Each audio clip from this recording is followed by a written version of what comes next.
지역의 이슈를 집중 분석해 전문가와 함께 해결 방안을 모색해보는 시간, 헬로 이슈토크의 김세진입니다. 오늘 함께해 주실 두 분 소개합니다. 조재우 경남대 정치외교학과 교수 나오셨고요. 반갑습니다. 반갑습니다.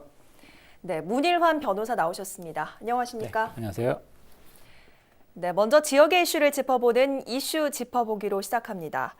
자, 조진래 전 국회의원이 지난 25일 오전 함안의 본가에서 숨진 채 발견됐습니다. 현재까지 유서는 발견되지 않았고 신변 비관으로 인한 자살로 추정되고 있는데요. 자, 정말 이 소식 듣고 깜짝 놀랐습니다. 어떻게 된 사건입니까? 일단 이제 지난 25일 그 아침에 함안에 있는 형집에서 그 사랑채 이제 죽어 있는 모습을 보좌관이 이제 발견한 것 같습니다. 예. 이제 보좌관은 그 당일 아침에 이제 조 전 의원을 모시고 또 그 일정을 진행하기 위해서 모시러 갔는데 이게 사랑채 이제 그 안에 들어다 보니까 조 전 의원이 이렇게 이제 숨을 거둔 모습으로 누워 있었고 예. 이것을 이제 경찰에 이제 신고를 해서 이렇게 이제 발견이 된 것 같은데 좀 경찰이 좀 더 면밀히 조사를 해봐야 되지만은 아직까지 뭐 외부 침입 흔적이라든지 뭐 타살 흔적이 없습니다. 그럼에도 불구하고 또 유서 또한 아직 그 밝혀지지 않았기 때문에 예. 그 자살이 아닌가 이렇게 이제 추정을 지금 하고 있는 그런 그 상황이고요. 그다음에 그 조 전 의원은 그 18대에 국회 입성을 한 분입니다. 예. 함안, 합천, 의령을 기반으로 해서 당시 이제 한나라당 후보로 나와가지고 국회의원으로 당선이 되었고 또 우리 그 경남 지역을 위해서 또 많이 그 일을 하신 분입니다. 그 2013년도에는 경상남도 정무부지사를 역임했고 네. 또 2016년도에는 경남개발공사 사장을 역임했습니다. 그리고 잘 아시다시피 작년입니다. 2018년도 지방선거에서 창원시장 후보로 나왔는데 맞습니다. 안타깝게도 2등으로 그 낙선을 했고요. 뭐 그래서 앞서 그러면 제가 그 정치 경력을 좀 간단히 언급했는데 네. 이분은 이제 중앙 정치부터 지방 정치까지 그 다양한 경험을 가진 그런 분이거든요. 그러니까 특히 이제 본인의 고향인 함안에서 굉장히 그 함안에 대한 그 애정이 굉장히 많은 분이고 또 아까 언급했지만은 또 경남에서 또 두루두루 활동을 하신 분이기 때문에 경남 지역에 대해서도 애정이 굉장히 많으신 분입니다. 그래서 그 참 이 지역민들이 이번에 이제 조 전 의원에 대한 죽음에 대해서 좀 굉장히 안타깝게 그렇게 생각을 하고 있습니다. 예.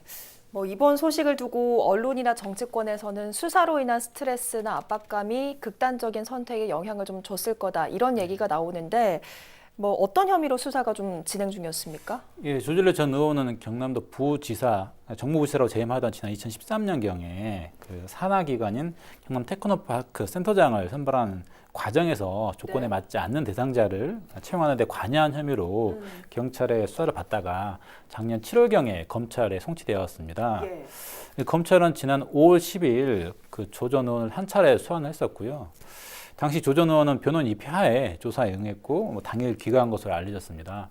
검찰은 이제 그 송치 후 딱 한 차례 소환 조사만 했었고요. 예. 향후 또 조사할 계획은 없었다라고 밝히고 조만간 사건을 곧 마무리 지을 계획이었다라고 밝혔습니다. 예. 아마 이제 근데 이번 사건이 약간 조금 독특한 게 송치된 지 약 거의 한 8개월, 9개월, 10개월 넘어서 이제 소환을 했거든요. 보통은 경찰에서 검찰을 송치하게 되면 한 늦으면 2, 3개월, 빠르면 한두 달 사이에 네. 불러서 소환 조사를 하는데 약간 이번에는 좀 되게 거의 1년 넘게 검찰에서 가지고 있다가 소환 조사를 했고 또 이제 여부를 판단하겠다라고 했기 때문에 약간 이례적인 부분은 사실 있는 건 맞는데 물론 이제 그 고인 되신 분이 과연 이거 스트레스 압박 때문에 이런 어떤 극단 선택을 하신 건지는 뭐 알 수는 없고요. 다만 네. 이런 부분 때문에 계속해서 수사를 받고 있었다라는 정도만 예. 알 수 있습니다. 그러면 어쨌든 이번 수사는 이렇게 마무리가 좀 되겠군요. 예, 그렇습니다. 뭐 조 전 의원이 사망함에 따라서 결국에는 이제 피의자가 사망한 상황이기 때문에 공소권 없음 결정이 날 수밖에 없고요. 네. 공소권 없으면 이렇게 피의자가 사망하거나 뭐 공소시효가 지난 등에 내리는 검찰의 일반적인 불기소 처분의 일종이고요. 뭐 이렇게 결정이 그 전 노회찬 의원 같은 경우나든지 또 마찬가지로 다 공소권 없음 본인이 사망했기 때문에 공소권 없음으로 다 결정난 사례들이 다 있습니다. 예. 네. 사실 이번에 조 전 의원의 죽음을 두고 정치권의 공방도 좀 치열합니다. 홍 전 대표, 장제원 의원, 그리고 뭐 황교안 대표까지 SNS에 뭐 의견을 좀 남겼던데 보셨습니까? 예, 예. 그러니까 그 조진래 전 의원은 홍준표 라인으로 알려진 인물이지 않습니까? 대표적인 이제 그 친홍 인사인데요. 네. 그래서인지 이제 홍준표 전 그 한국당 대표가 페이스북을 통해 가지고 그 조 전 의원의 죽음에 대해서 안타깝게 표명도 했고, 그런데 이제 우리가 주목해 볼 점은 거기에서 그친 게 아니라 한 발 좀 더 나아가 가지고 그 이렇게 조 전 의원이 안타깝게 죽음 것에 대해서 그 문재인 정권의 무리한 수사 때문에 이렇게 안타까운 죽음을 맞이했다 이렇게 이제 표명을 하고 있거든요. 그러니까 그 홍준표 대표는 정치 보복이다. 그리고 아무 죄 없는 사람을 적폐로 몰아서 결국 이러한 결과를 만들어낸 것이다. 네. 이렇게 지금 강력하게 이야기를 하고 있습니다. 그런데 이 부분이 이제 홍 전 대표뿐만 아니라 그 한국당 국회의원들 대부분이 그런 그 시각을 갖고 지금 그 SNS를 통해 가지고 입장을 지금 표명을 하고 있습니다. 예. 근데 이제 여기에 대해 가지고 민주당하고 정의당이 뭐 공식 논평을 지금 내고 있지는 않고 있고, 그 아무래도 고인의 죽음에 대해서 그 원인을 가지고 뭐 그 갑론을박하는 것 자체는 고인에 대한 예의도 아니고 또 우리 사회 정서상 맞지 않잖아요. 네. 그런 점을 좀 감안해 가지고 지금 그 뭐 여당이나 또 뭐 진보정당이 정의당 같은 경우는 여기에 대해 별다른 반응을 지금 내놓고 있지는 않고 있습니다. 예. 경남에서 정말 이런 더 이상은 이렇게 안타까운 소식이 좀 들리지 않았으면 좋겠습니다. 본주제로 들어가 보겠습니다. 기상이변으로 대형 산불 발생이 잦아진 요즘 전국에서 세 번째로 넓은 산림을 가진 경남에 소방 헬기가 없다는 사실 알고 계십니까? 오늘 헬로 이슈토크에서는 시급해진 소방안전 대책과 이에 대한 해결 방안에 대해 짚어보겠습니다. 자, 현재 경남에 소방 헬기가 없다는 사실이 좀 새삼스러운데 이제까지 계속 그랬던 건 아니죠? 네, 그렇습니다. 소방 헬기가 한 대 있었거든요. 예. 그런데 최근에 사고로 소실되어 버렸습니다. 경남도 소방본부는 지난 2006년 12월 20일 날 프랑스 에어버스사에서 만든 AS365-N3 기종을 도입해서 네. 소방 헬기를 운영하여 오고 있었습니다. 이 헬기는 평소 합천군 용주면 경남 서부 항공대에 있으면서 산불 진화 작업에 투입되는 등 많이 쓰이고 있었거든요. 그런데 지난 2월 27일 합천호 일대에서 소방 진화 훈련을 하던 중 네. 헬기가 원인모를 이유로 추락한 사고가 발생했습니다. 그 합천 호수로 추락했는데 다행히 승무원들 3분 다 무사히 구조가 되었었고요. 그 이후로는 현재까지 약 3달 동안 경남도에는 소방 헬기가 없는 상태가 되었습니다. 예, 다행히 경남도 차원에서도 이 부분을 좀 인식을 하는 것 같습니다. 예. 황지은 경남도 의원이 도의회에서 소방 헬기 도입 필요성을 좀 주장을 했죠. 그 앞서 우리 변호사님께서 잘 그 설명을 해드렸는데, 그러니까 이제 있다가 없어졌으니까 또 다시 우리가 이제 구입할 필요는 있겠죠. 예. 그러니까 안전 장비라는 것은 뭐 어떻게 됐든 간에 많으면 많을수록 좋고, 또 뭐 질적인 부분이라든지 뭐 검증이 된 그런 안전 장비가 많이 갖추면 훨씬 그 재난 사고가 발생했을 때 또 용이하게 사용이 되니까 맞습니다. 예, 많이 갖고 있을수록 좋은데, 그러나 그 중요한 거는 이게 고가 장비거든요. 헬기라는 게.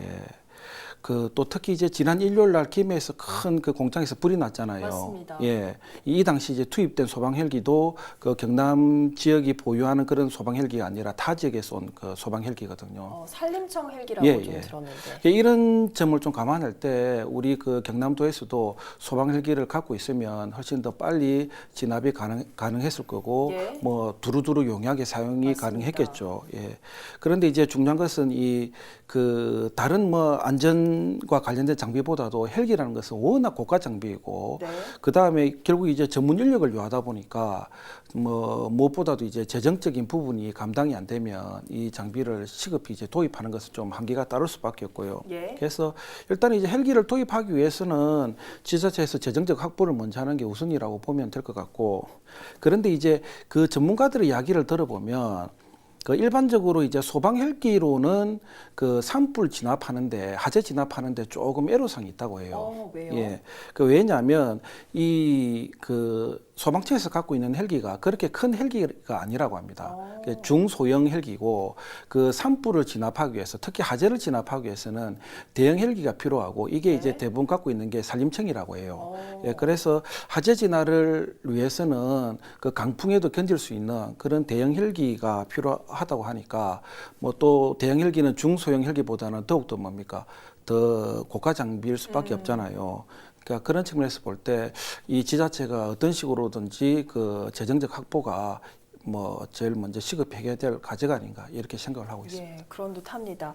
그런데 이 소방 헬기가 없는 곳이 전국에서 딱 두 군데라고 합니다. 대전과 경남. 그런데 이 경남은 산림 면적이 워낙 넓어서 더 시급하다 이런 지적도 있거든요. 그렇습니다.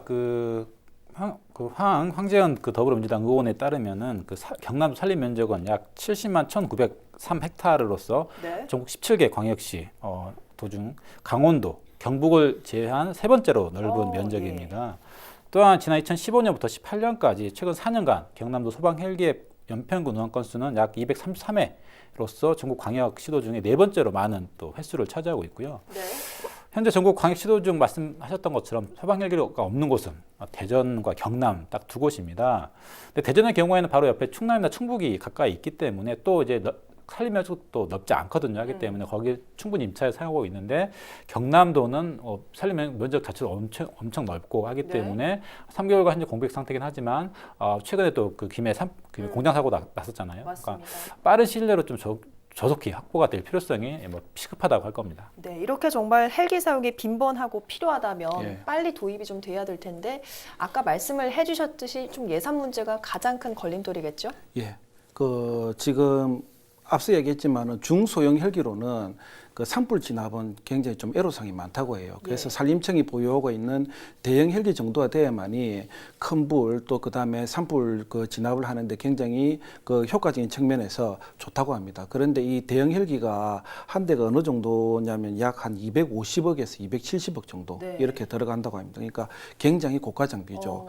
그리고 이제 그렇기 때문에 또 전문성을 살리기 위해서는 그래서 그 산불 진압 헬기하고 닥트 헬기를 구분해 가지고 따로따로 이제 보유할 필요성도 꽤 높고요. 그래야만이 이 안전 구조에 있어 가지고 효과성, 효율성 측면에서 굉장히 좋은 점을 발휘를 할 수가 있고 그렇기 때문에 이제 비용이 생각보다는 훨씬 더 많이 들어가게 되는 거고 또 이것뿐만 아니라 헬기 운영에는 운영비용이 꽤 많이 들어요. 앞서 이야기한 것처럼 그 조정사라든지 정비사가 전부 다 전문 인력이다 보니까 그 인력 충당의 비용도 많이 들고 그다음에 항상 정비를 해야 되니까 그 운영에서 꽤 많이 돈이 든다고 합니다. 그래서 정부의 그 도움 없이는 실질적으로 이렇게 그 산불 진압용 헬기를 구입하기가 꽤 쉽지가 않다.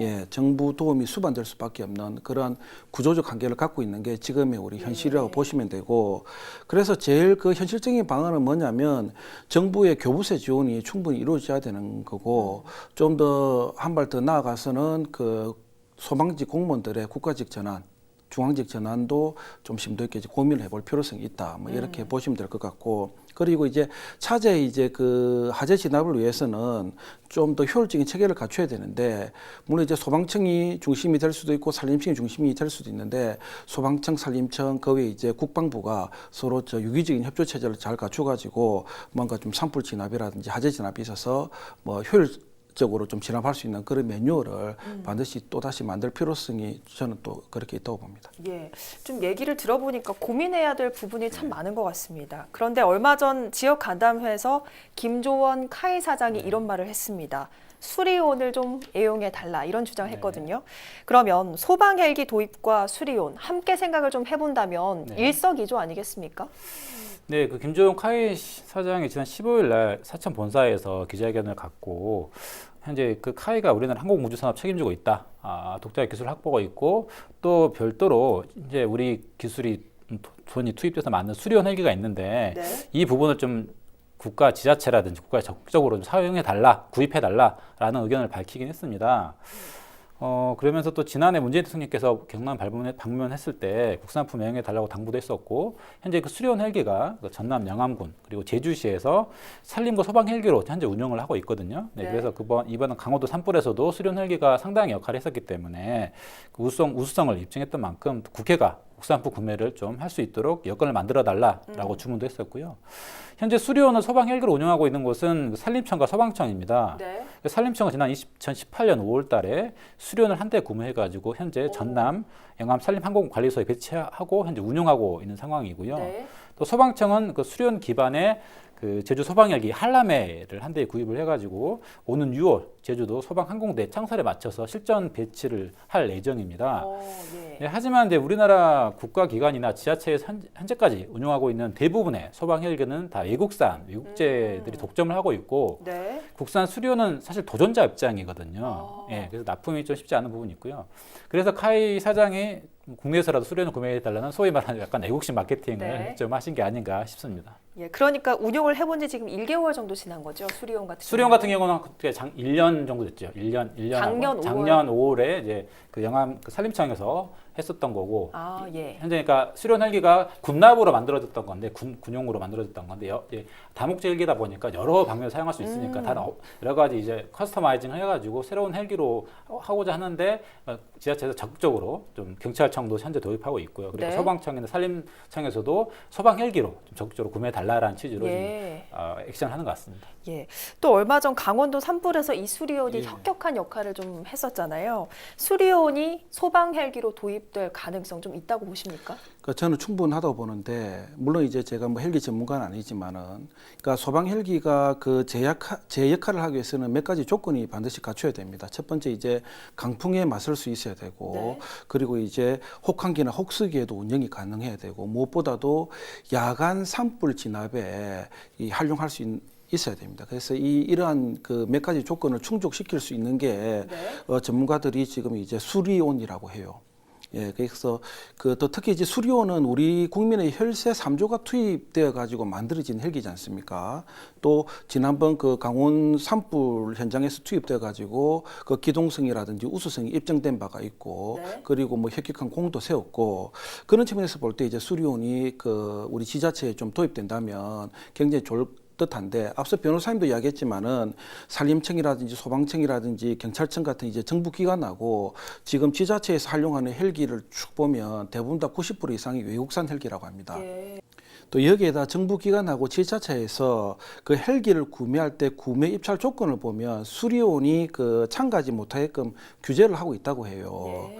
그래서 뭐 여러 측면에서 볼 때 산불 진압을 비롯해 가지고 재난 구조를 효과적으로 하기 위해서도 수련이 저는 필요하다고 보고 그다음에 우리나라의 항공 산업 발전과 또 그 경제 활성을 위해서라도 그 중앙기관과 지자체에서 수리용 구매에 좀 적극적으로 나서줬으면 그렇게 했으면 좋을 듯합니다. 예. 그 얘기를 좀 들어보면 소방 헬기 부재와 카이의 절실함이 좀 시너지 효과를 낼 수도 있을 것 같은데 왜 규제를 하고 있는 겁니까? 규제라기보다는요.